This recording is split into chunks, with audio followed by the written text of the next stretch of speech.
بسم اللہ الرحمن الرحیم۔ السلام علیکم ورحمۃ اللہ وبرکاتہ۔ روزانہ واقعات سننے کے لیے اس چینل کو ضرور سبسکرائب کریں۔ ایک مرتبہ بنی اسرائیل میں قحط پڑا تو ایک فقیر نے ایک غنی کے دروازے پر آواز دی اور کہا کہ خدا کی راہ میں روٹی کا ایک ٹکڑا دو۔ تو غنی کے گھر سے ایک لڑکی نکلی اور اس کو ایک گرم روٹی دی۔ جب مالدار بخیل گھر پر آیا تو غصے کی وجہ سے اس نے لڑکی کا ایک ہاتھ کاٹ ڈالا۔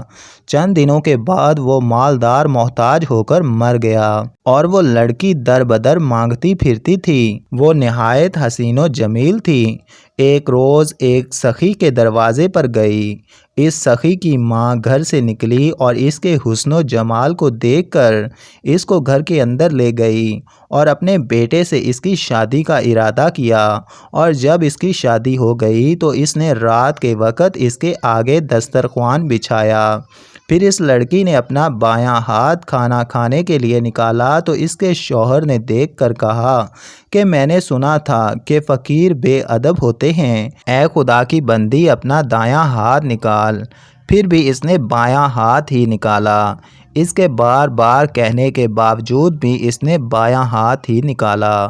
پھر گھر کے ایک گوشے سے کسی نے آواز دی، اے میری بندی اپنے داہنے ہاتھ کو نکال، کیونکہ تو نے روٹی ہمارے لیے دی تھی، ہم تجھ کو تیرا ہاتھ ضرور دیں گے۔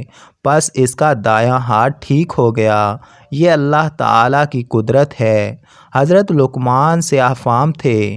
آپ ایک دن بغداد کے ایک بازار سے گزر رہے تھے کہ ایک شخص نے اپنے گھر کی تعمیر کے لیے آپ کو اپنا بھاگا ہوا غلام سمجھ کر مٹی کھودنے کے کام پر لگا دیا۔ حضرت لقمان وہاں 1 سال تک مٹی کھودنے کی سخت مشقت برداشت کرتے رہے۔ 1 سال بعد اس شخص کا بھاگا ہوا غلام واپس لوٹ آیا۔ وہ آپ کو جانتا تھا۔ اس نے آپ کی جو حالت دیکھی تو آپ کے قدموں میں گر پڑا اور معافی مانگنے لگا۔ اس شخص کو جس نے آپ کو مٹی کھودنے پر لگایا تھا، جب آپ کے مقام و مرتبہ کے متعلق علم ہوا تو اسے بھی اپنی غلطی کا احساس ہوا اور اس نے بھی نہایت عاجزی کے ساتھ آپ سے معافی مانگی۔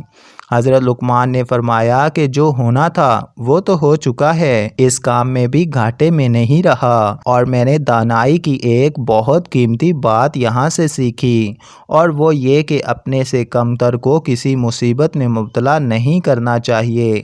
میرا بھی ایک غلام ہے جس سے بھی ہر قسم کے کام لیتا تھا، لیکن اس مشقت کو اٹھانے کے بعد مجھے معلوم ہو گیا ہے کہ اس قسم کے کاموں سے کس قدر روحانی و جسمانی تکلیف ہوتی ہے۔ اب میں بھی اپنے غلام سے ہرگز ایسے کام نہ لوں گا جس سے اسے روحانی و جسمانی تکلیف اٹھانی پڑے۔ دوستو، ایسے مزید اچھے واقعات اور اسلامک ویڈیوز کے لیے اس چینل کو ضرور سبسکرائب کریں۔